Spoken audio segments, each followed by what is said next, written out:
dos cosas que necesitábamos hacer. La una era que necesitábamos... Uy, ¿qué le pasó a la tableta?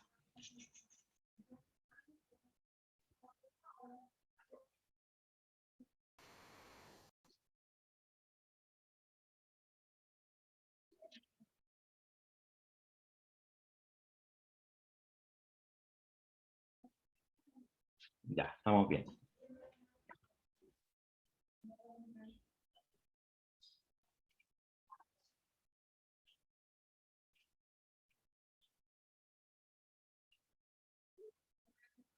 Ya, entonces, dentro de las cosas básicas que necesitamos hacer, una era conservar la masa, ¿cierto? Y eso es lo que hicimos a través de la ecuación de continuidad, que es la ecuación de continuidad o la ecuación de continuidad de masa.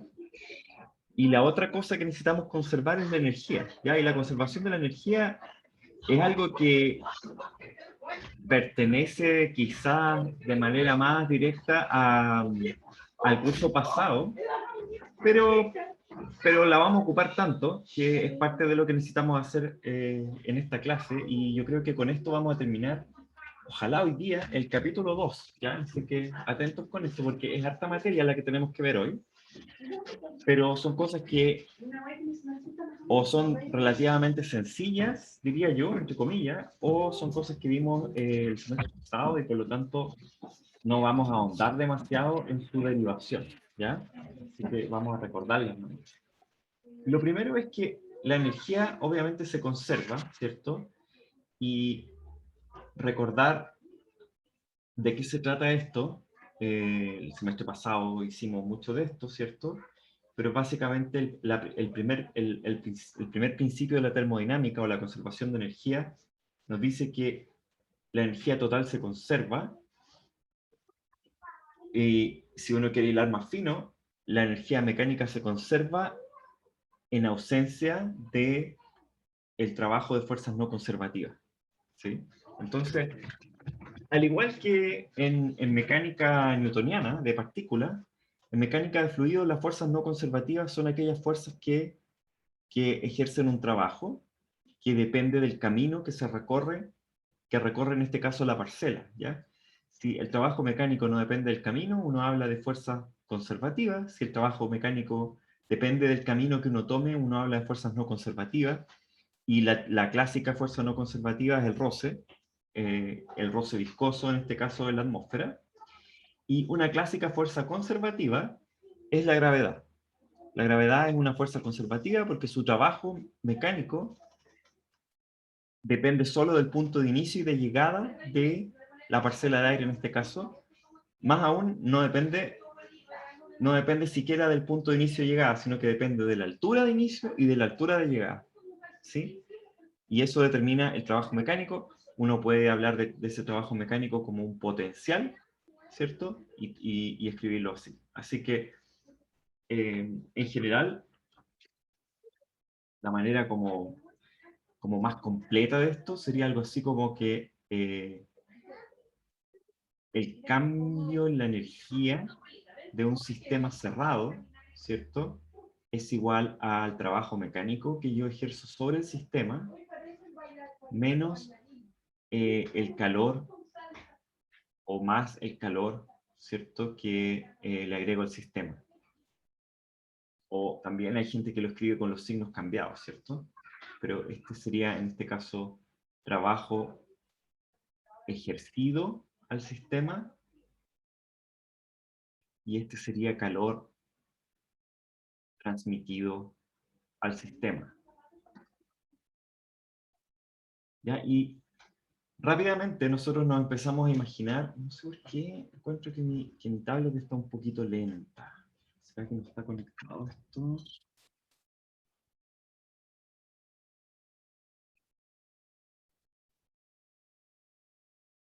No, parece conectado.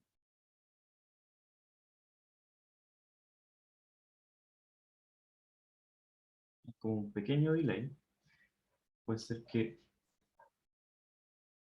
puede ser yo también el delay. Puede ser que yo me falta un café o algo así. Entonces, si uno al tiro, uno puede partir con un punto de vista lagrangiano para hacer esta conservación de la energía, ¿cierto? Y uno tiene una parcela de aire que se mueve. La pregunta es, ¿cómo es su cambio de energía a lo largo de este movimiento? ¿Sí? Y en general uno va a mirar la energía o el cambio de energía por unidad de masa. Eso también es algo que frecuentemente hacemos en este curso y en otros cursos. Y entonces tenemos nuestra parcela y nosotros miramos la energía o el cambio de la energía de esta parcela por unidad de masa a lo largo de la trayectoria. Entonces de lo que andamos detrás es algo así como esto, una ecuación para el cambio de la energía con el tiempo. Ya, me da la impresión de que me siento un poco raro con el, con la tableta y me da la impresión de que es porque tengo demasiadas cosas abiertas. Así que voy a tomarme unos segundos para cerrar algunas aplicaciones. Típicamente tengo un archivo gigante cargado en MATLAB, entonces eso está ocupando RAM, y esa RAM no le queda al zoom, y el zoom empieza a molestar al Goodreads. Ya, veamos si eso mejora las cosas. Al GoodNotes, no al Goodreads. Ok, entonces, ¿cómo cambia la energía de la parcela a medida que la parcela se mueve? Obviamente va a cambiar también de acuerdo a esto, pues de acuerdo a la tasa con la que el medio ejerce trabajo mecánico sobre la parcela y también las posibles fuentes de calor de la parcela a lo largo de la trayectoria. Va a depender de cómo uno define el sistema también, cuáles son esas fuentes de calor, pero uno ya se imagina que en la atmósfera hay fuentes de calor externas. Por ejemplo, una típica fuente de calor externa es la radiación. Si uno tiene una parcela de aire y esa parcela tiene algún gas que absorbe radiación, entonces, a lo largo del movimiento de la parcela, el cambio de energía podría ocurrir por efecto de que estoy ya sea absorbiendo radiación, y en ese caso aumenta la energía interna de la parcela, o emitiendo radiación, y en ese caso disminuye la energía interna de la parcela. Pero se fijan que eso no tiene nada que ver con mecánica, es como parte de la energía y obviamente lo tenemos que contabilizar como cambio energético, pero no es energía mecánica, sino que es radiación. Así que la radiación en general entra acá. ¿Y qué otra cosa puede entrar aquí? Bueno, dependiendo del estado de la materia y dependiendo de cuál es el sistema que uno elija, si uno elige el sistema, por ejemplo, solo aire seco, entonces uno puede decir que el efecto de la humedad es simplemente el calor de cambio de fase, y el calor de cambio de fase, entonces, es lo que modifica la energía interna de la parcela. ¿Sí? Y por supuesto que el trabajo mecánico está siendo ejercido o podría ser ejercido sobre la parcela por aquellas fuerzas que se llaman fuerzas superficiales, que son las que actúan en las caras de la parcela. La viscosidad, por ejemplo, es una, pero la más importante probablemente para nosotros es la fuerza de presión. Así que la fuerza de presión es efectivamente la que ejerce el trabajo mecánico, y esas son cosas que de alguna forma vimos, de alguna manera discutimos en el curso pasado, y también los que han tomado intro a la meteorología también ven la deducción de algunas de estas ecuaciones en intro a la meteorología. ¿Ya? Entonces, ¿cuál es la diferencia con dinámica ahora? Es que vamos a seguir siendo súper rigurosos en esto. ¿Ya? Esa es la diferencia, en que a veces en intro a la meteorología uno llega y escribe las ecuaciones. En meteorología física siempre estamos describiendo todo como desde la termodinámica, y acá vamos a ocupar la termodinámica para deducir las ecuaciones, pero siempre nuestro énfasis es en la dinámica, ¿ya? Entonces, siempre nuestro énfasis es en el movimiento de las partículas, y por eso es que la deducción es lagrangiana en este caso, y no euleriana, ¿ya? Y podemos decir, por ejemplo, que E es la energía interna de la parcela, energía interna, y por ahora no definimos qué es lo que es eso, típico de libros de termodinámica. Entonces, si la energía interna es E, uno sabe que la energía de la parcela en este modo lagrangiano, ¿sí? Va a contar de dos elementos. Va a contar de un elemento que va a ser la energía interna, ρ por la energía interna, más la energía cinética que tenga la parcela, y la energía cinética de la parcela, como energía mecánica, es simplemente un medio de la masa por la velocidad al cuadrado, ¿sí? Donde la masa va a ser ρ por delta V, ¿sí? Rho por delta V es delta M, así que, y obviamente que por unidad de masa va a ser simplemente E más un medio de U por U, ¿sí? Así que esta es la energía, bueno, esa es la energía interna. La energía interna, bueno, puede que esté equivocado, pero sería algo así como la energía cinética interna de la, pero a nivel como molecular. Exactamente. Esta es la energía cinética a nivel molecular. Y nosotros ya sabemos que no es sorpresa para nosotros que esa energía interna va a ser proporcional a la temperatura, ¿cierto? Así que eso se viene. ¿Cómo lo hacemos con el trabajo? Bueno, la tasa a la que el fluido que rodea nuestra parcela ejerce trabajo mecánico es proporcional a la presión en las caras, ¿cierto? Si es que estamos mirando, por ejemplo, la dirección X, ¿cierto? La dirección Y unitario, y miramos el viento U en esta cara A, por ejemplo, y aquí en la cara B hay un viento U sub B, ¿ya? Lo que uno sabe es que la presión en A multiplicado por el viento en U sub A va a ser A, y multiplicado obviamente P sub A por U sub A por delta I, delta Z, es la tasa a la cual el fluido que rodea la parcela ejerce trabajo mecánico sobre la cara A, ¿sí? Y ese trabajo, bueno, uno podría considerar que es positivo si es que está siendo ejercido sobre la parcela, y uno diría, está siendo ejercido sobre la parcela en el caso en que el viento es positivo, porque si el viento es positivo, entonces la presión está en la misma dirección, o la fuerza de colisión está en la misma dirección que el desplazamiento, ¿sí? Y en ese caso uno habla de trabajo positivo, porque el trabajo es la fuerza, punto el desplazamiento, o la proyección de la fuerza sobre el desplazamiento de esa cara. Como este es un sistema que se está moviendo con la velocidad U sub A, la cara se está moviendo con la velocidad U sub A, entonces el trabajo mecánico que le ejerce el medio a la parcela en esa cara es justamente la fuerza de colisión sobre esa cara, que es P sub A por delta I por delta Z, multiplicado por el desplazamiento, que es sífono, delta U sub A. Díganme que sí para saber si los estoy escuchando en el computador. No lo estoy escuchando. Eh, déjenme ver.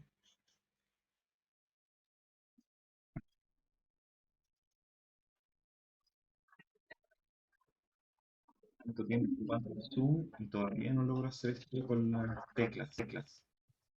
Ya, hay alguien que me diga, hola. Hola. Estoy probando. Gracias.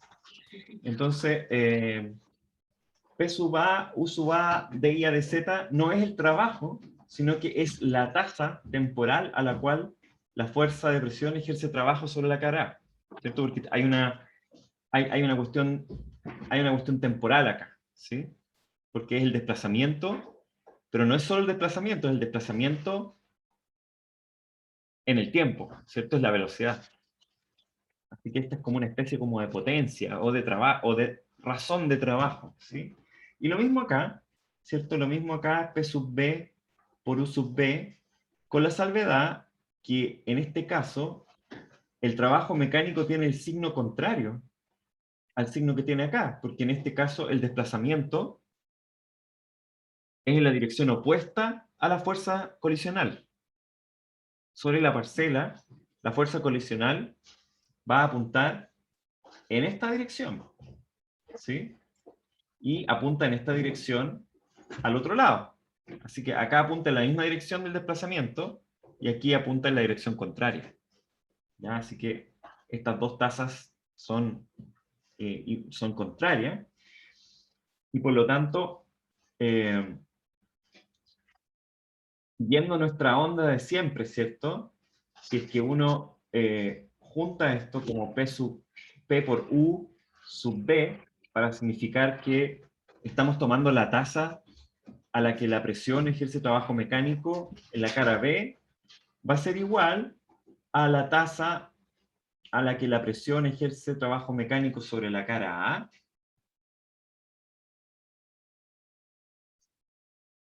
ser igual a la tasa a la que la presión ejerce trabajo mecánico sobre la cara A, más, ¿qué creen ustedes?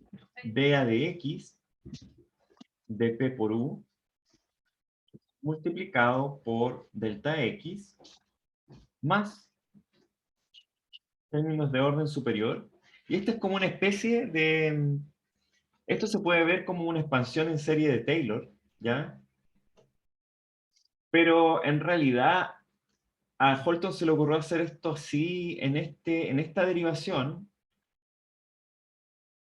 La verdad es que esto también uno lo puede tomar simplemente como la definición de derivada, ¿ya? Y hacer lo que estábamos haciendo formalmente nosotros, que era que en un punto al medio, pero ¿por qué no lo hacemos con el punto al medio? Porque en realidad la presión solo se ejerce sobre las caras, ¿ya? Esa es la razón rigurosa de por qué no tomar un punto al medio y decir, la presión acá, aunque en estricto rigor la presión es continua, y también uno podría decir que existe presión al medio de la parcela también, ¿ya? Solo que son mediciones infinitesimales. Pero bueno, esa resulta ser entonces la expresión para P sub U sub B y P sub U sub A.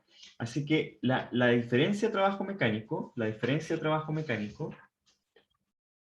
o la tasa a la que se ejerce trabajo mecánico sobre la parcela por el medio, resulta ser menos dA de X de P por U por delta B, ¿ya? Porque esto de acá es la tasa, ¿cierto? Es P sub A U sub A menos P sub B U sub B, P sub A U sub A menos P sub B U sub B por delta I delta Z, ¿cierto? Y esa diferencia acá la podemos evaluar con esta expansión como menos dA de X P por U por delta B, porque nos va a dar un delta X acá, ¿cierto? Multiplicado por el delta I por el delta Z, nos va a dar un delta B. Y esto obviamente en la cara I, pero en la cara J, o en la cara a lo largo, en las caras a lo largo del eje J, va a ser exactamente lo mismo, ¿cierto? O equivalente. Vamos a tener dA de I, ¿de qué cosa, chicos y chicas?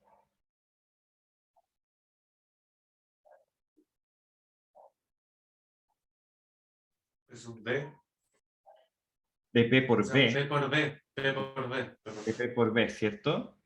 Por delta B. Y en las caras a lo largo del eje K unitario, vamos a tener menos de A de Z de P por W delta B. ¿Sí? Con lo cual, el trabajo mecánico, ¿cierto? Ejercido por el medio sobre la parcela, se puede escribir de manera condensada. Ups,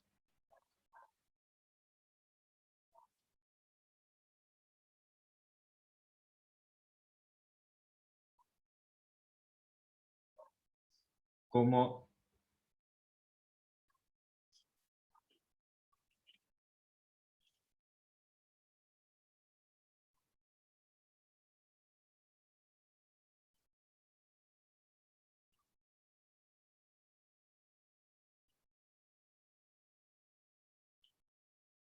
menos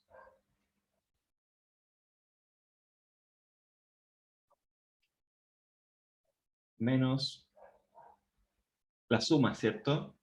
Así que es como una especie de gradiente. Es un nabla punto. P por U por delta B.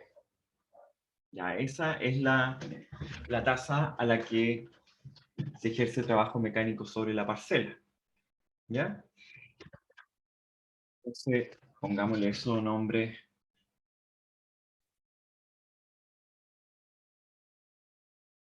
Tasa a la que el medio ejerce trabajo sobre la parcela.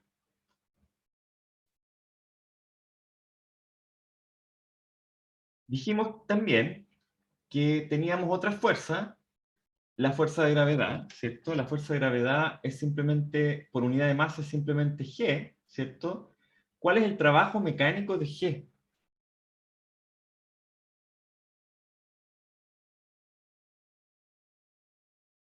Bueno, el trabajo mecánico de G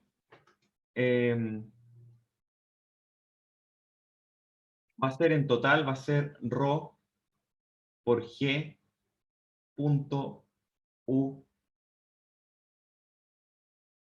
delta B.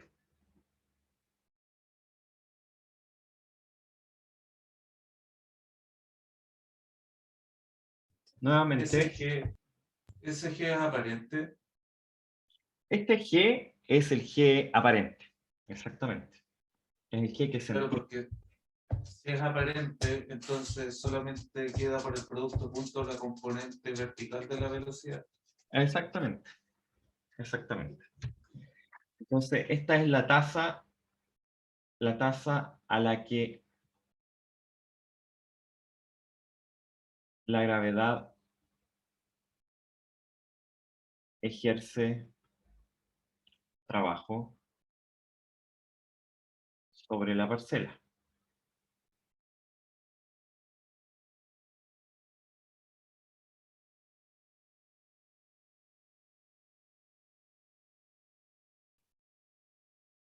Y podemos escribir nuestra primera ecuación, ¿ya? En donde vamos a decir que, obviamente, que el cambio de la energía de la parcela,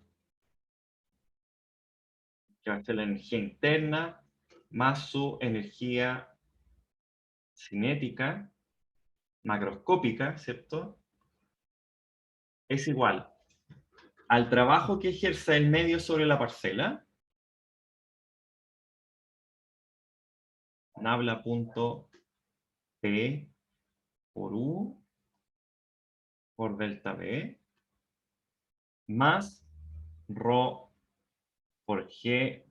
Por ahora escribámoslo así, Alejandro, aunque sabemos que esto es más simple, más otro término que va a concentrar todas las otras posibles energías que podrían acrecentar la energía de la parcela, pero que no les tenemos nombre, ¿cierto? O que no las queremos identificar todavía. Pero en realidad a esto nosotros ya le poníamos nombre el año pasado, o sea, el semestre pasado, y a eso le llamábamos términos diabáticos, ¿ya? Para referirnos a ese J. Entonces ese J es nuevamente una tasa, ¿cierto? Ese J y este de acá, entonces va a ser la tasa a la que otros procesos, radiación, cambio de fase, aportan energía a la parcela.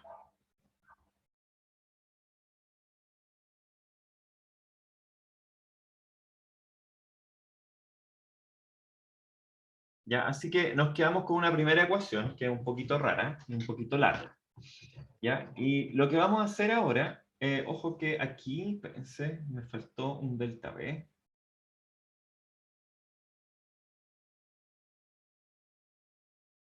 ¿sí? Y aquí vamos a hacer un primer enjuague, y es que vamos a escribir esto con la regla del producto, ¿ya? Entonces vamos a hacer, obviamente vamos a hacer, y no sé para qué hacemos esto, pero no importa, vamos a hacerlo, vamos a explicar Fulton, así que vamos a hacer ρ por delta B de DE más un medio de U punto U. Ese es un término, ¿cierto? Más el otro término que sería E más un medio de U punto U por DA de T de ρ por delta B.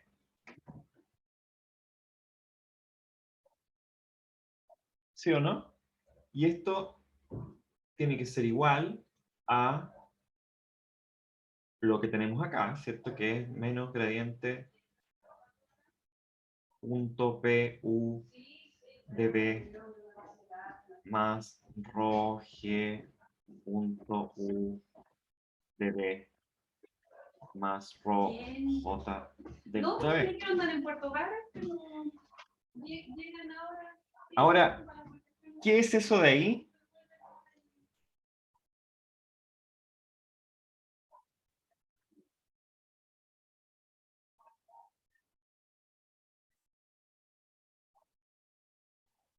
Now is the moment you ask. Are the students awake? Es la variación de la masa haciendo qué, Alejandra?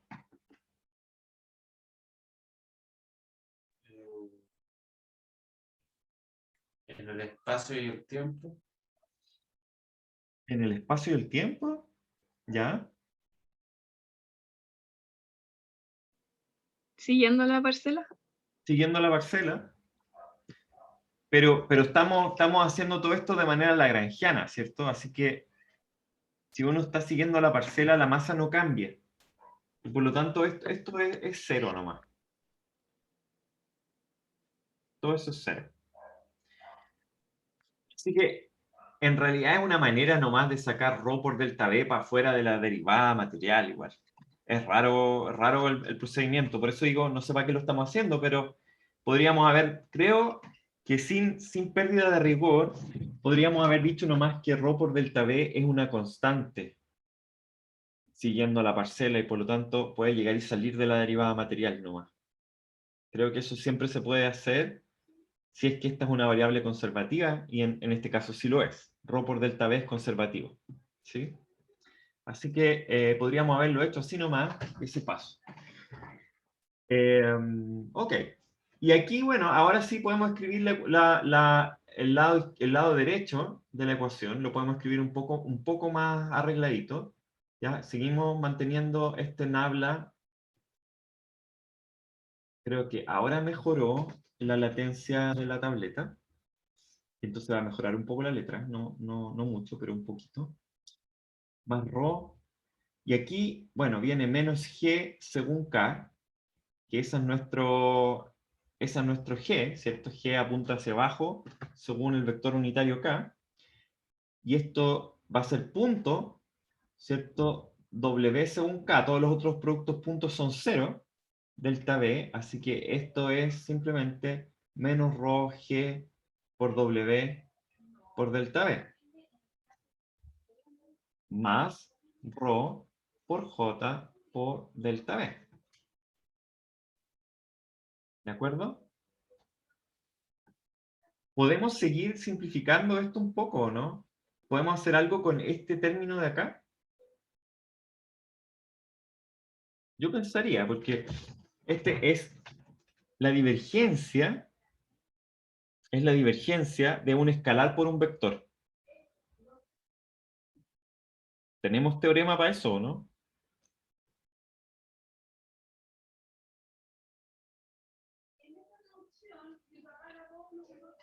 ¿Tenemos teorema para eso? Yo creo que sí, porque esto debería ser así, algo así como alfa. La divergencia de alfa por A debiera ser alfa por la divergencia de A más A punto gradiente de alfa.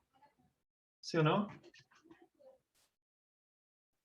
¿Sí o no, hermanos? Hermanos en el cálculo vectorial.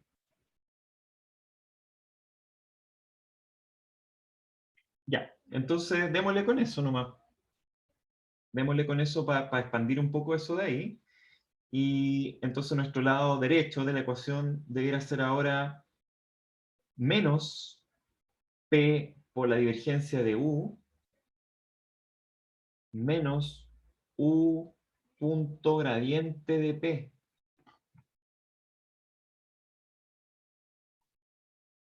Ese mono de ahí se parece un poco a la ecuación de continuidad. Este mono de acá se parece un poco a la fuerza de presión, ¿cierto? Pero ninguno se parece demasiado, pero se parecen un poco. ¿Ya? Y ojo que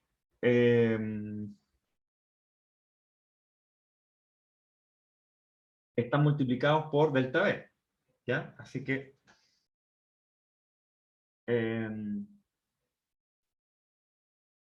podríamos, bueno, podríamos todo dejarlo por delta B, podríamos también, como va a pasar pronto, ¿cierto? Vamos a poder despejar delta B, porque delta B va a quedar acá multiplicando del lado izquierdo de la ecuación, queda ρ por delta B. Así que ρ va a quedar dividiendo y delta B también va a quedar dividiendo, se nos van a ir todos los delta B que teníamos antes, ¿ya? Así que, cierto que podemos conservar esto ahora por un momento, vamos a conservar esos delta B, pero luego se van a ir, van a desaparecer los delta B y los ρ también van a desaparecer.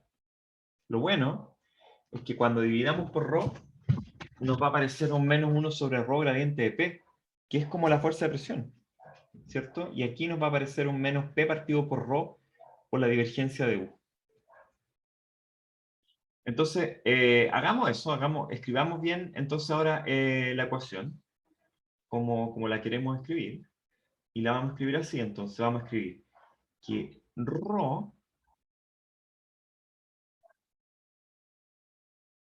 no quiero escribir ρ, en realidad no quiero escribir ρ, escribamos el tiro d a dt de E más un medio de U punto U es igual a menos P partido por ρ por la divergencia de U menos U punto menos U partido por ρ punto gradiente de P menos G por W nada más J.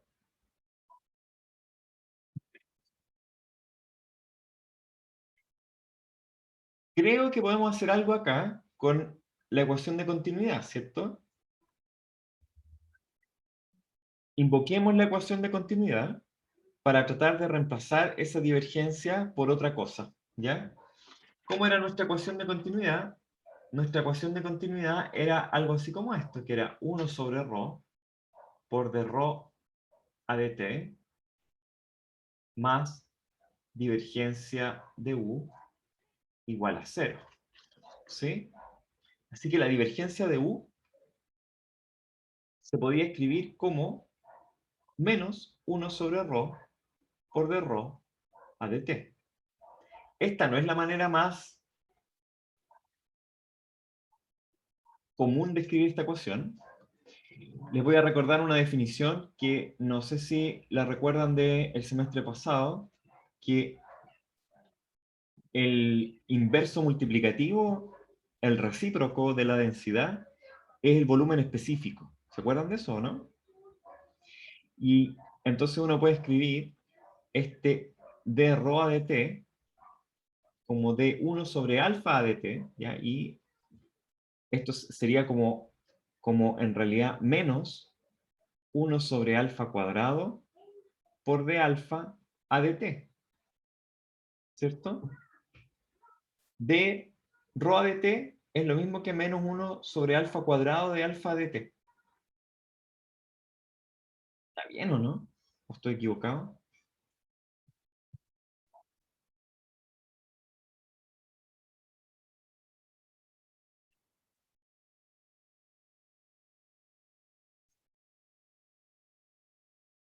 está difícil el cálculo diferencial hasta ahora de la tarde, pero veamos. Esto es de alfa a la menos 1, ¿cierto? Así que es menos 1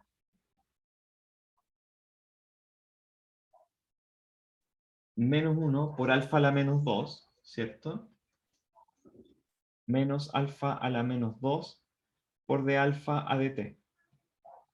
Digo que sí, ¿cierto? Que es 1 sobre alfa cuadrado por d alfa dt.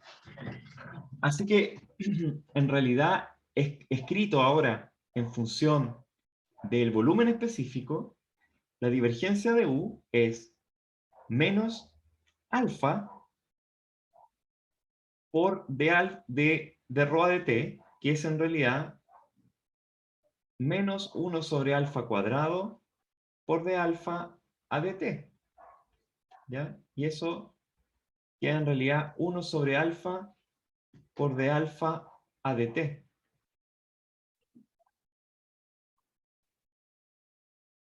Así que ahí tenemos. Pero ojo que esto además está multiplicado por 1 sobre rho. Es decir, está multiplicado por alfa. ¿Sí? Así que esta expresión de acá, después de todo nuestro enjuague, va a quedar simplemente como menos P por d alfa a dt.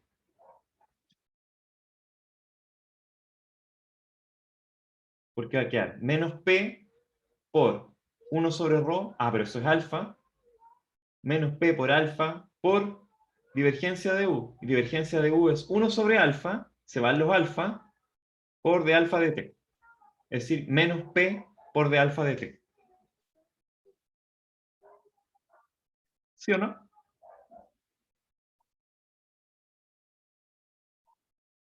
Veo puras caras así como la mitad de un sí. Como así como... Y ahí sí hay varios sí, Sebastián dice que sí. La Victoria también dice un poco que sí. O mucho que sí. Ya, y la Priscila también decía que sí. Ya los demás no los veo, no sé si tengo el Diego por ahí, tenía recién la cámara. El Cristóbal está como un cuadrito negro, el Diego también. La Mairani no sé si dijo que sí, y la Javiera dijo que sí. Ya. Ustedes saben, voy a hacer un paréntesis, pero ustedes saben que tengo bien planeado esto, y no sé si me voy a atrever o no, pero hay días en que me levanto y digo que sí me voy a atrever, y días en que me levanto y digo que no, que es muy ridículo. Pienso de verdad que cuando volvamos a la U, voy a ir con una caja de esas de plasma en la cabeza, de las teles de plasma grande, pintada de negro, como una cajita de Zoom, con mi nombre escrito en letras blancas, y voy a ir como con un parlante que no se escuche bien, así como con un micrófono adentro. Si alguien me pregunta algo, le voy a hablar y le voy a hablar así como...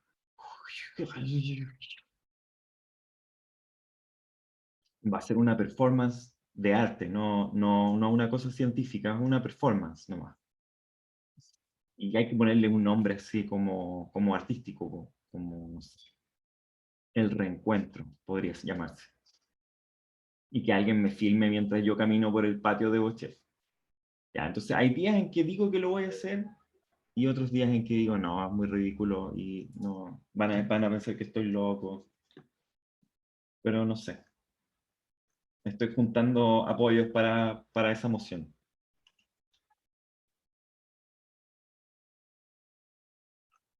Sigamos con nuestra derivación, estamos casi al final ya. Entonces, bueno, tenemos esto, ¿cierto? Está bastante simplificado. Ya lo podemos escribir un poquito mejor. Ahora ya voy a seguir con rojo un rato.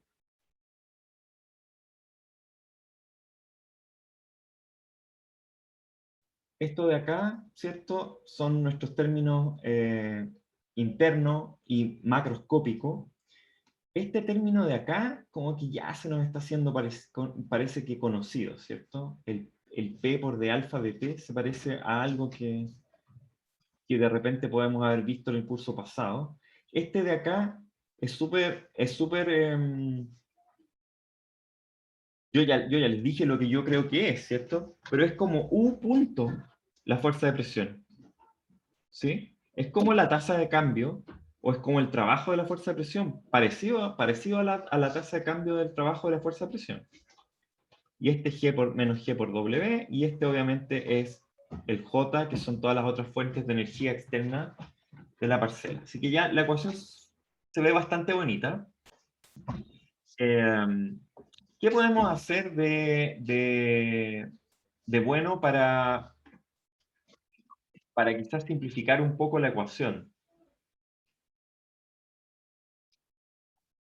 Podríamos hacer una cosa, que es, ya que este término de acá se parece a la fuerza de presión, uno diría, y este otro término de acá se parece un poco a la aceleración, también hay que decirlo, porque es un d a de t de los u, ¿cierto? Así que parece un poco la aceleración. Uno podría llegar y decir, por ejemplo, que la ecuación de momentum, que es la típica ecuación de momentum, despreciando, por ejemplo, despreciando la fuerza de roce viscoso, va a ser así, ¿cierto? De U a de T igual a menos 2 omega cruz U, que es la fuerza de Coriolis, menos 1 sobre ρ gradiente de P, más G, y despreciando la fuerza de roce, eso es, ¿cierto? ¿Qué pasa si yo le hago U punto a la ecuación? U punto a la ecuación completa. Bueno, me va a quedar algo así como esto. Me va a quedar U punto de U a de T es igual a U punto, este término de acá, es 0. ¿Por qué? Porque este vector, por definición de producto vectorial, el vector resultante, o la fuerza de Coriolis, es perpendicular a omega y también es perpendicular a U. Así que la proyección de un vector perpendicular sobre U, perpendicular a U, sobre U es 0. Este de acá es el término que tenemos ahí. Y U.G es el mismo menos G por W. Ya, ahora, este mono de acá, U.du a dt, es en realidad d a dt un medio de U.u. ¿Por qué? Por regla del producto, porque esto es un medio de U punto de U a dt más un medio de du a dt punto U.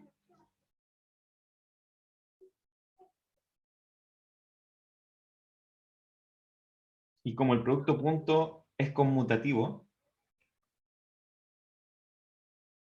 entonces esto de acá es igual a eso. Así que fíjense que d a dt de un medio de U punto U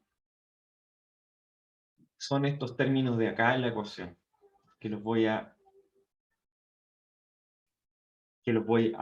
subrayar con color palo de rosa opaco.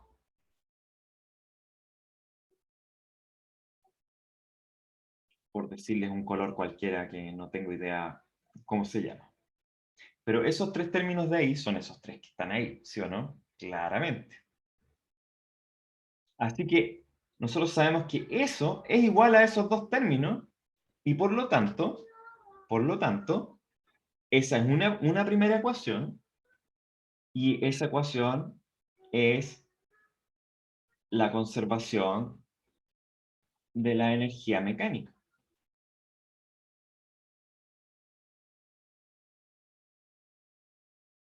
Donde tenemos la energía cinética o el cambio de la energía cinética de la parcela es igual al trabajo de la fuerza de gradiente de presión menos el trabajo de la fuerza de gravedad o más el trabajo de la fuerza de gravedad.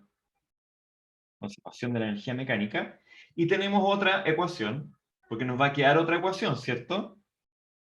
Porque si es que esto es 0, todos esos se van, ¿sí? Y nos queda que dE a dt más P por D alfa a dt es igual a J. ¿Sí? Y esa de ahí es la ecuación de la conservación de la energía térmica. O termodinámica, diría yo. Termodinámica. Entonces,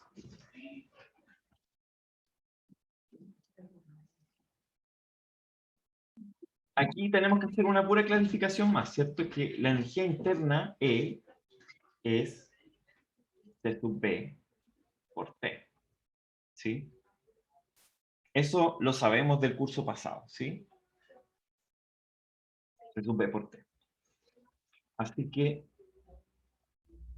esto de acá lo podríamos escribir así nomás, ¿cierto? Como C sub B por dt a dt más P por d alfa a dt es igual a J, ¿cierto? Y esta ecuación es nuestra conservación de la energía, la misma de acá, ¿cierto? No la estamos cambiando, pero que tiene obviamente un caso particular que es el más definitorio, ¿cierto? Que es que bajo condiciones adiabáticas,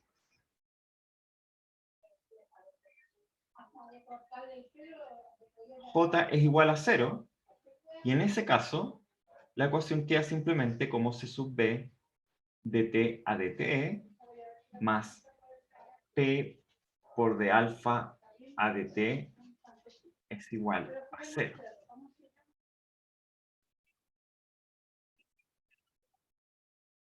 Y esta ecuación termodinámica es la base que nos permite definir la variable termodinámica conservativa en el caso de movimientos adiabáticos, que es la temperatura potencial. ¿Se acuerdan de eso, no? ¿Y por qué? Bueno, porque en el caso de la ecuación de estado, cuando tenemos la ecuación de estado, ¿cierto? P es igual a ρ por R sub D por T. Esta ecuación de estado también la podemos escribir así, la podemos escribir como P por alfa igual a R sub D por T, ¿cierto? Y eso significa que si tomamos la derivada material de la ecuación de estado, es decir, si seguimos la variable P por alfa, la derivada material de P por alfa tiene que ser R sub D por la derivada material de T con respecto a T. Y esto es P por D alfa a dt más alfa por dp a dt. Eso es igual a R sub D por dt a dt. Ahora, notemos que P de alfa lo tenemos acá en nuestra ecuación termodinámica y lo tenemos también acá en la derivada material de la ecuación de estado. Así que P por d alfa dt, ¿cierto? Es igual a R sub D por dt a dt menos alfa por dp a dt. Y podemos simplemente reemplazar el p de alfa dt acá en la ecuación termodinámica y vamos a obtener una nueva versión de la ecuación termodinámica rápidamente, que va a ser así. Va a ser C sub B más R sub D por dt a dt menos alfa por dp a dt es igual a 0. Todo esto obviamente bajo la suposición de adiabaticidad.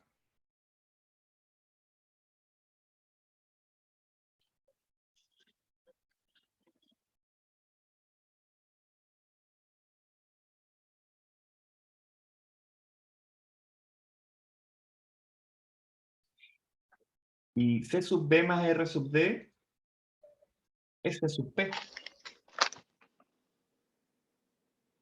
Así que esto es C sub P por dt a dt menos alfa dp a dt igual a 0. Y así que esta es una nueva versión de la ecuación termodinámica que nos permite... Sí, bueno, esto en realidad independiente de la diabaticidad, ya también funciona así, también funciona haciéndose sub P dt a dt menos alfa dp a dt igual a j, ¿ya? También funciona esto, también está bien. Y bueno, a partir de esta ecuación, ¿cierto? Uno puede definir la temperatura potencial como θ igual a T por P sub S partido por P, elevado a R partido por C sub P.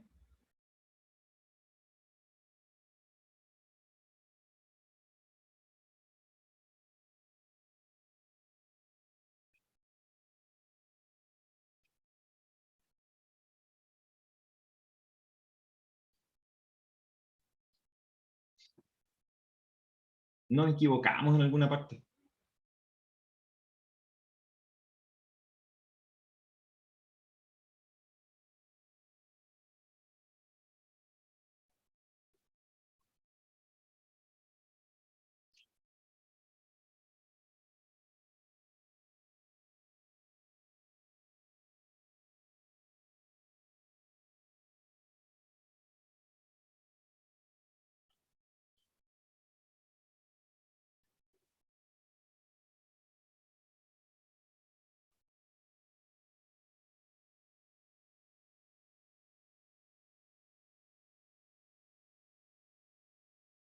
Nos equivocamos en algo.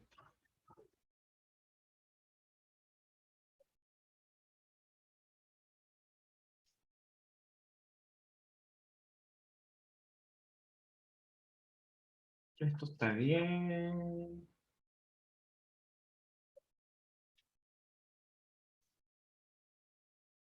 Ah, esto también está bien.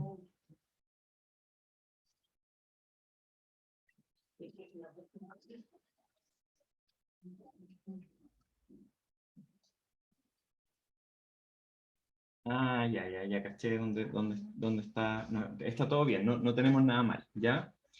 Como no quería hacer la deducción de teta, está tratando de hacerla mental, pero no la vamos a poder hacer mental, ¿ya? Así que no voy a insistir en este camino, porque decidí que no lo íbamos a hacer así, porque no vamos a repetir cosas que vimos el semestre pasado, pero déjenme hacer una excepción acá solamente, es que aquí uno puede volver a escribir alfa ocupando la ecuación de estado, ¿sí? Como P por alfa es igual a R sub D por T, entonces alfa es igual a R sub D por T partido por P. Así que uno puede escribir aquí R sub D por T partido por P, ¿cierto? Y esto es de P a dt. Cuando las condiciones son adiabáticas, si yo multiplico por T, divido por T toda la ecuación ahora, va a quedar C sub P de logaritmo natural de T a dt menos R sub D de logaritmo natural de P a dt. Igual a 0. Y de aquí sale prácticamente de manera directa la ecuación de la temperatura potencial.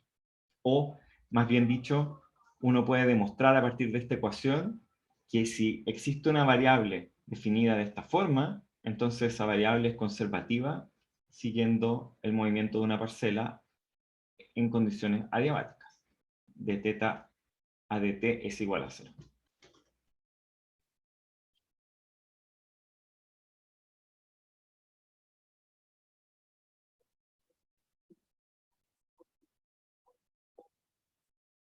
Y bueno, aquí Holton tiene unas secciones que nosotros, como les digo, ya hemos visto.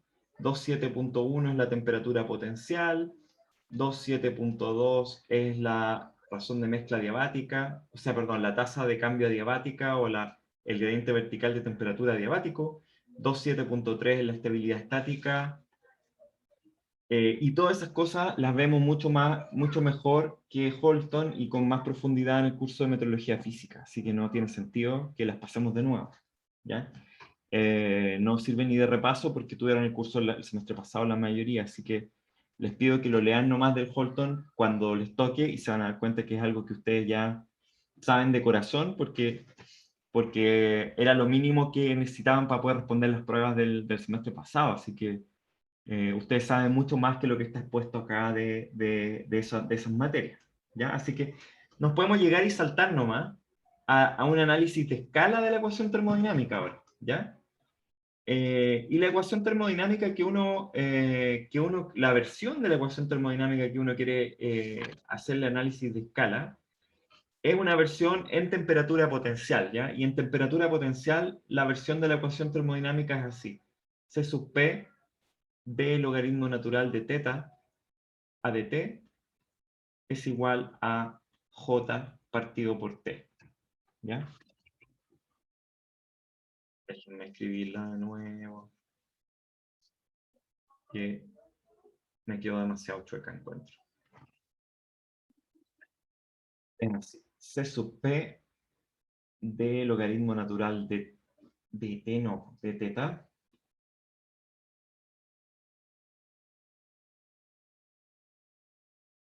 a de T es igual a J partido por la temperatura.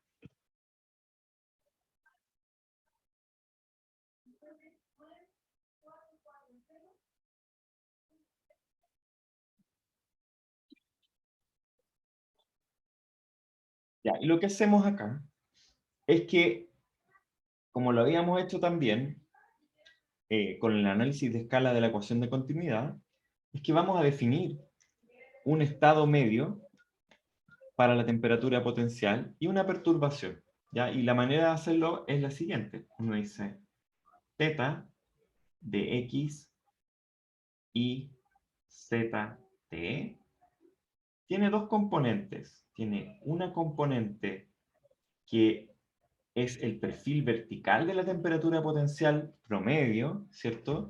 Que es con el que yo voy a analizar la estabilidad y esas cosas, que es θ0, más una cierta perturbación respecto de ese potencial, que va a depender de todas las otras variables, y también va a ser verdad que la perturbación va a ser menor que el θ0, o sea, θ' es mucho menor que el perfil, el valor del perfil medio en cada punto, ¿ya?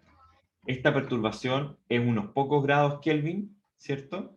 Mientras que θ0 es del orden de los 250, 200 a 300 grados Kelvin en la atmósfera terrestre, ¿sí? Así que estos dos valores son distintos. Y entonces uno puede expandir ahora la ecuación termodinámica, como está escrita acá. Ahora, nadie tiene problemas con entender de dónde viene esta ecuación termodinámica, ¿cierto? Es simplemente la conservación de la temperatura potencial nomás. Es que una vez que uno escribe la temperatura potencial, uno puede volver a escribir la ecuación termodinámica ahora en términos de la temperatura potencial y en la condición general, en donde J no es necesariamente cero, esta es la ecuación.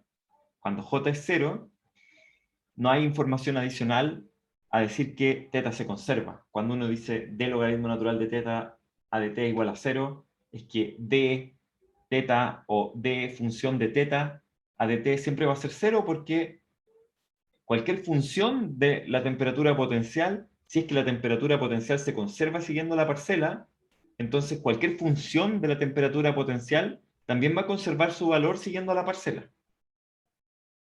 No hay ninguna sorpresa ahí, ¿sí? Así que esto era más fácil quizás derivar todas las ecuaciones, ¿ya? Pero ganamos algunos minutos. Y entonces aquí hacemos que esto de acá, ¿cierto? Podemos pasar el C sub P para el otro lado.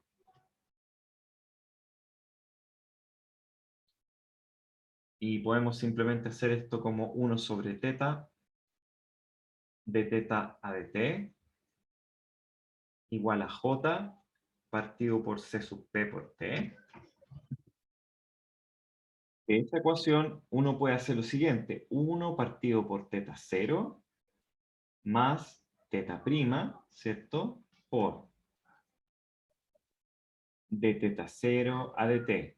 0. De teta 0 a dt, 0.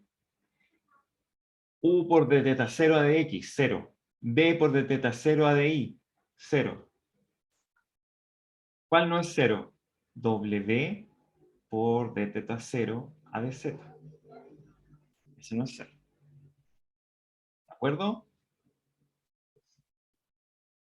Más, aquí voy a poner un paréntesis cuadrado, más de teta prima a dt más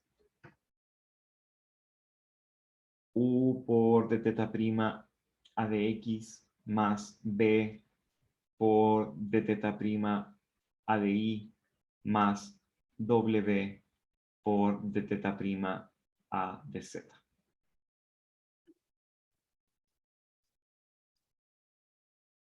Y entonces, ¿con qué términos nos quedamos? Bueno, fíjense que aquí en el 1 sobre estamos sumando teta 0 con teta prima y ya sabemos que cuando estén sumando estos dos, la suma va a estar prácticamente determinada totalmente por el valor de teta 0 nomás.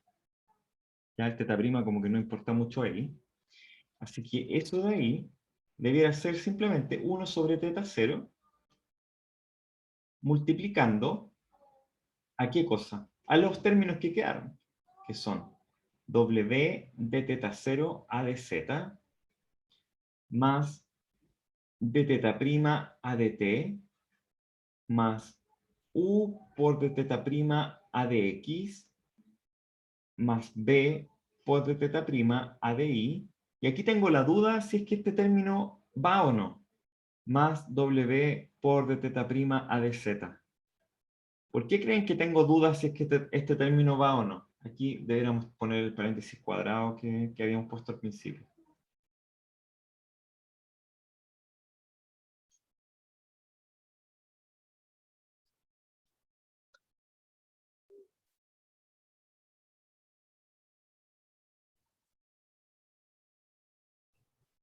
Por las magnitudes de W por centímetro. ¿Me escucháis? Estoy con la Sí, ventana abierta. te escucho bajito, Sebastián. Dale. Sí, que estoy con la ventana abierta. Por W, que tiene magnitudes de centímetro y de teta prima es chiquitito. Claro, claro. Porque de alguna forma todos los otros términos son una vez chicos, ¿cierto? Porque W es chico, de teta 0 a dz no necesariamente. De teta prima de t es chico, porque teta prima es chico. U por de teta prima de x es chico. B por de teta prima a de y es chico, pero W por de teta prima de z es 2 veces chico. ¿Sí? Porque es chico porque W es chico y es chico porque de teta prima de z es chico. Entonces uno dice, todos los términos son de primer orden, excepto este que es de segundo orden. ¿Ya? Así que aquí uno podría inmediatamente echarse este término. No estoy seguro si Holton lo hace o no. Holton lo hace o no, Holton lo hace o no, Holton lo hace. Sí, lo hace desaparecer al tiro. ¿Ya? Así que este término es muy chico. Y ahí nos quedamos con los otros. Y entonces eso deberá ser igual a J partido por C sub P por T. Ahora, como vamos a hacer análisis de escala, realmente no es necesario echarse ningún término. Ya uno podría dejarlos todos nomás y dejar que el análisis de escala se encargue de decir cuáles términos son chicos y cuáles no. ¿Ya? Pero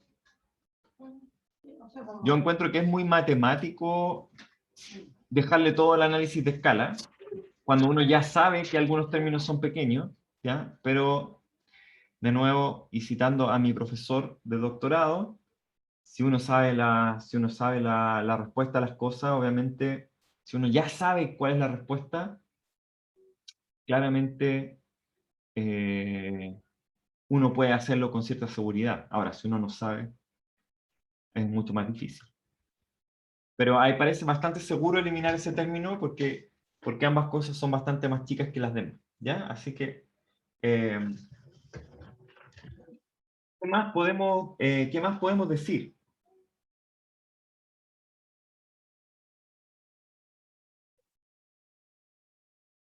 Bueno, estrictamente hablando, ya solo para ser riguroso, el argumento de Holton es el siguiente. El argumento de Holton es que él dice que de teta prima a de z es mucho menor que de teta 0 a de z. Ese es el argumento que ocupa él para eliminar este término. ¿Ya? Pero está bien. Ok. Y entonces la ecuación quedaría de la siguiente forma. Quedaría así como 1 sobre teta 0 por de teta prima a de t más u por de teta prima a de x más b por de teta prima a de y más w por d logaritmo natural de teta 0 a de z es igual a j partido por c sub p por t. Ojo con esto, d logaritmo natural de teta de z es una derivada total y no parcial porque teta 0 es solo función de z, ¿ya? Eso es un detalle nomás de notación. Y esa sería la ecuación, ¿ya? Sin hacer mayor análisis de escala, porque no es necesario, ¿ya? Todos los términos tienen relativamente igual magnitud, ¿sí? Tienen la misma escala. Fíjense que todos estos términos de acá tienen la misma escala. Tienen escala U, por lo que sea que es la escala de teta prima, dividido por L, multiplicado por teta 0, por la escala de teta 0. Esa es la escala de cada uno de esos términos. Este término de acá tiene escala omega dividido por h. ¿Sí? Porque es teta 0 dividido por teta 0. Ese término de acá. Y este término de acá tiene escala j partido por c sub p por t. ¿Ya? Veamos un poco cuánto es esa escala. J partido por C sub P tiene una escala del orden de 1 grado Kelvin por día. ¿Ya? Esas son las unidades de ese término. ¿Sí? Así que dividido por Kelvin nos va a dar una escala de un inverso del tiempo. ¿Ya?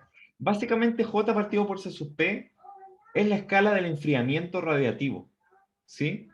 Es la escala a la que la atmósfera se enfría hacia el espacio. ¿Ya? Y esa escala es de 1 grado Kelvin por día, aproximadamente.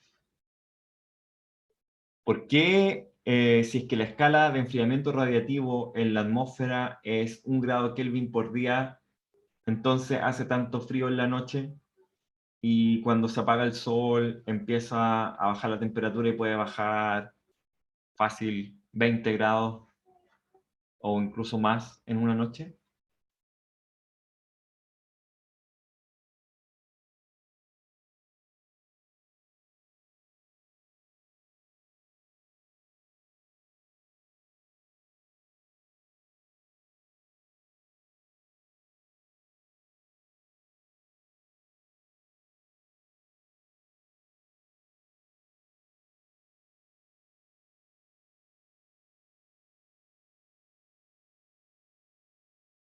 ¿Cómo se concilia el hecho de que la escala sea de 1 grado Kelvin por día con esto de que la temperatura baje tanto en la noche, durante la noche, en superficie?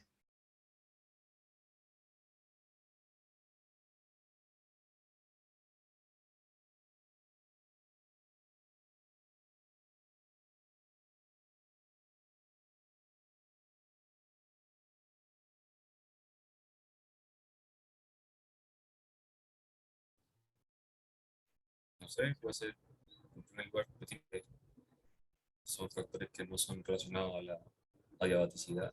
Y lo otro es que en la noche ya no tenemos flujo de calor sensible en la superficie de la atmósfera, porque se apaga el sol. De acuerdo, pero claro, pero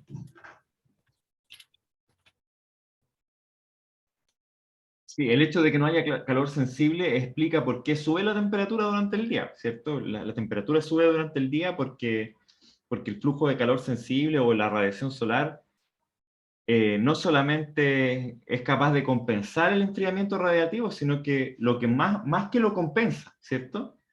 De otra forma no subiría la temperatura en el día. La pregunta es, ¿cómo se reconcilia el hecho de que esta tasa de enfriamiento parece tan pequeña comparado con lo que nosotros experimentamos cuando se apaga el sol?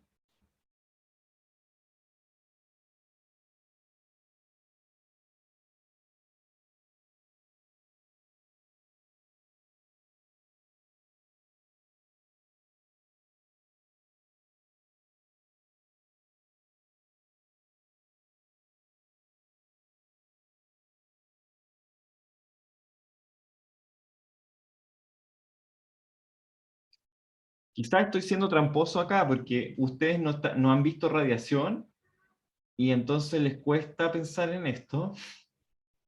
Y la razón es que la atmósfera es relativamente una mala emisora de radiación.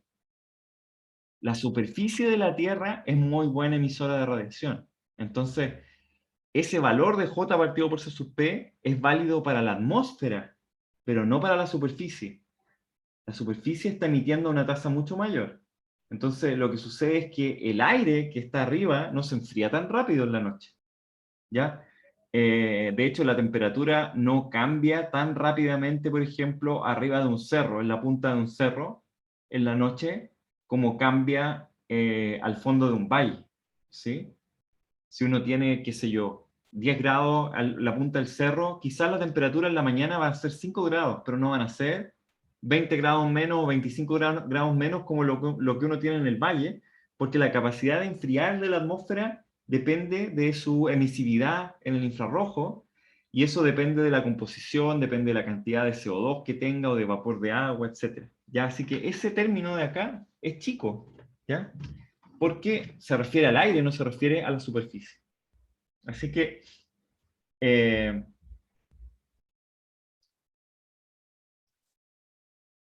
entonces lo que tendríamos que ver en realidad es cuánto vale, por ejemplo, esa teta prima, ¿ya? Y según Holton, teta prima es del orden de 4 grados Celsius, ¿ya? Con lo cual, en la escala sinóptica, estos términos de acá, esos términos de acá, eh, escalan aproximadamente en magnitud 4 grados Kelvin por día. O sea, más o menos del orden del enfriamiento, pero más grandes que el enfriamiento. ¿Ya? Y por otro lado, W por D logaritmo natural de teta de Z, con nuestras típicas escalas, es también aproximadamente 4 Kelvin por día. ¿Ya? Con lo cual, vemos que nuestra ecuación termodinámica o nuestro análisis de escala de la ecuación termodinámica nos da una suerte de ecuación cuasi adiabática para los cambios de energía, porque eh, uno podría despreciar los cambios de energía y escribir simplemente d teta prima a dt. Súper pegado mi... Estoy seguro que lo que estoy haciendo mal con mi computador.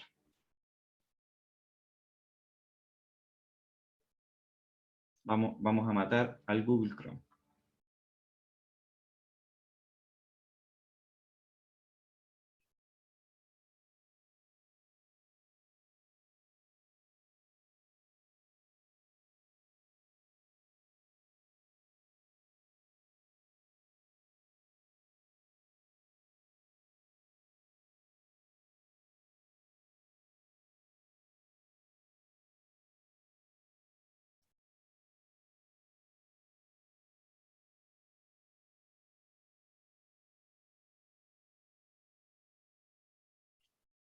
Esto me había pasado.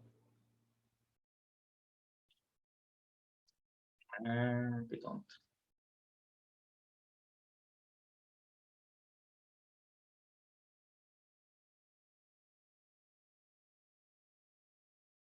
Ya, parece que era yo, pero no les voy a decir lo que estaba pasando porque me da vergüenza. Ya. Entonces, ese omega del logaritmo natural de teta 0 a de z es aproximadamente 4 grados Kelvin por día. Y entonces es curioso porque estos términos de acá son 4 grados Kelvin por día más o menos, este también es 4 grados Kelvin por día y este es 1 grado Kelvin por día. Es cierto, no es un orden de magnitud completo distinto, pero anda bastante cerca, así que uno puede razonablemente decir que en primera aproximación los términos que sobreviven son d teta prima de t más u por d teta prima a de x más b por d teta prima a de y es igual a menos w de logaritmo natural de teta 0 a de z. ¿Sí?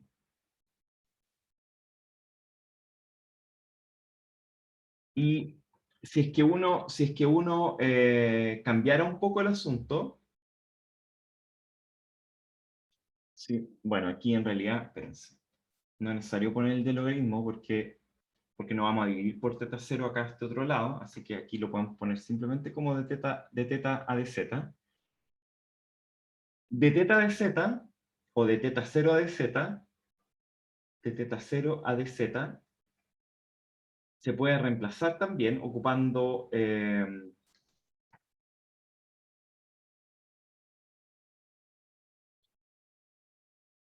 realidad no quiero hacer la demostración tampoco, así que se las dejo a ustedes, pero uno puede cambiar esta ecuación y ponerla en función de la temperatura de esta forma.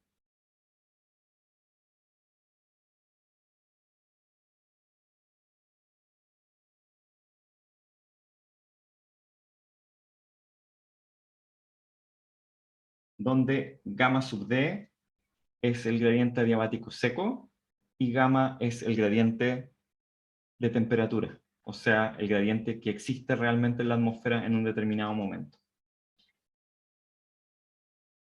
Y esta es la ecuación termodinámica. Ahora, ¿qué significa esta ecuación de manera física?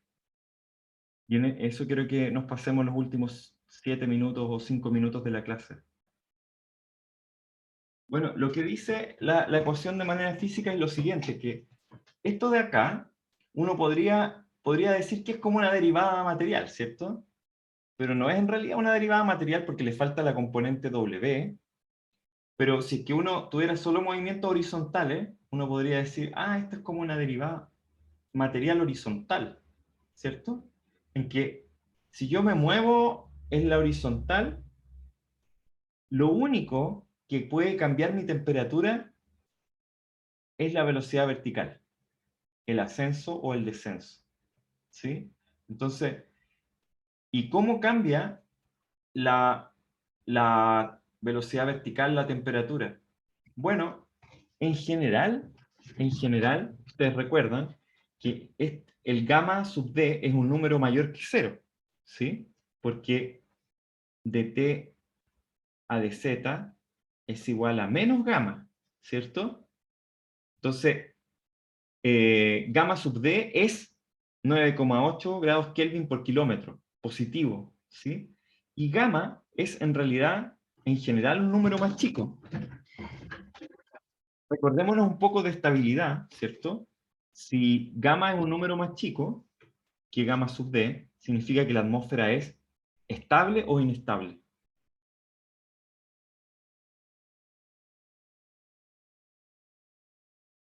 Y no me contesten mal porque si no los devuelvo al curso de jefe 5010.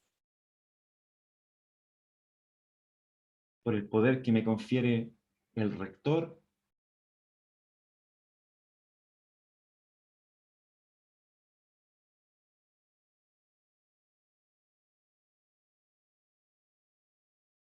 ¿Qué pasa si gamma no es tan grande? Bueno, si gamma no es tan grande, significa que la temperatura no cae tan rápido como el perfil adiabático seco, sino que cae menos rápido. Significa que una parcela que sube por la diabática seca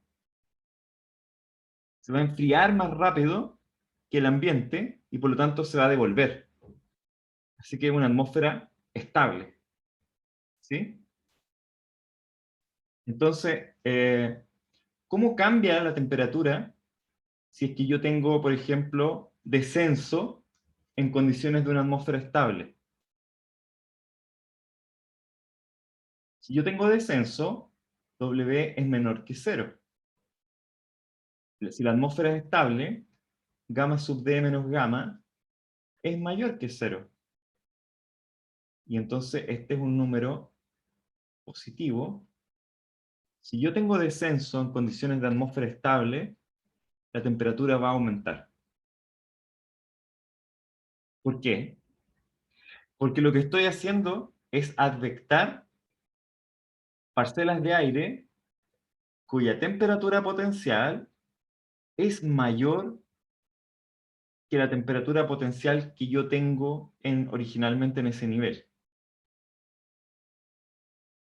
Porque si yo fuera a calcular la temperatura potencial de mi nivel es más baja comparativamente que la temperatura de más arriba, porque si yo me muevo por la diabática seca, yo conservo la temperatura potencial. Pero entonces las parcelas de aire que tienen mi misma temperatura potencial están más frías que la temperatura del ambiente. Por lo tanto, la temperatura del ambiente, al ser una atmósfera estable, es mayor que la temperatura de la parcela en el mismo nivel, moviéndose por una diabática seca, y eso significa que su temperatura potencial es mayor, y cuando descienda, adiabáticamente también, recuerden que estamos diciendo que por análisis de escala, el término diabático es menos importante, así que cuando descienda adiabáticamente va a aumentar la temperatura de la parcela. Eso es lo que está detrás de esa ecuación termodinámica, el análisis de escala. Lo que dice el análisis de escala es que habrá calentamiento cuando haya ascenso en una atmósfera estable, habrá enfriamiento cuando haya, perdón, habrá calentamiento cuando haya descenso en una atmósfera estable, habrá enfriamiento cuando haya ascenso en una atmósfera estable.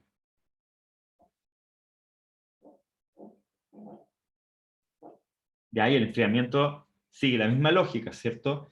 Si yo tomo una parcela de aire y la hago ascender en una atmósfera estable, pues necesariamente significa que la parcela va a estar siguiendo ahora va a tener una temperatura menor, ¿cierto?, que las parcelas circundantes, porque esas parcelas circundantes, por definición de atmósfera estable, van a tener una temperatura mayor, porque no van a estar siguiendo a lo largo de una diabática seca, sino que van a seguir a una tasa de cambio menor.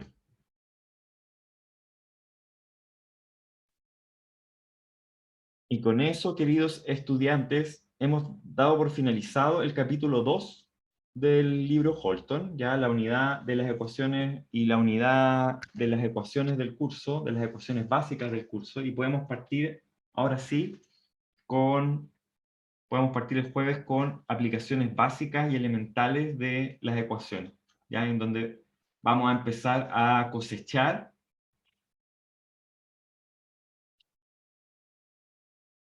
muchas de las herramientas que hemos empezado a discutir van a empezar a dar fruto en que vamos a poder entender algunas cosas fenomenológicas de la atmósfera que son súper relevantes.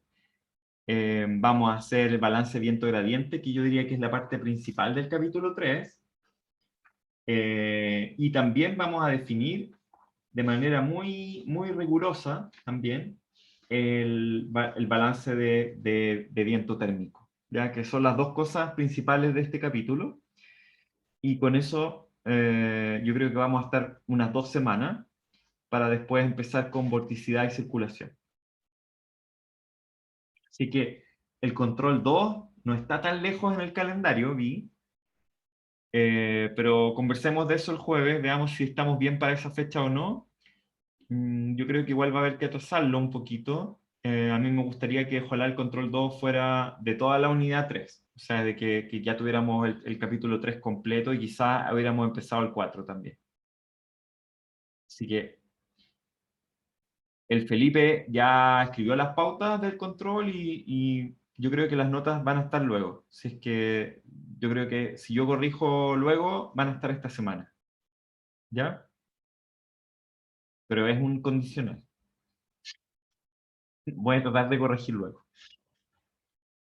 Ya, nos vemos el jueves.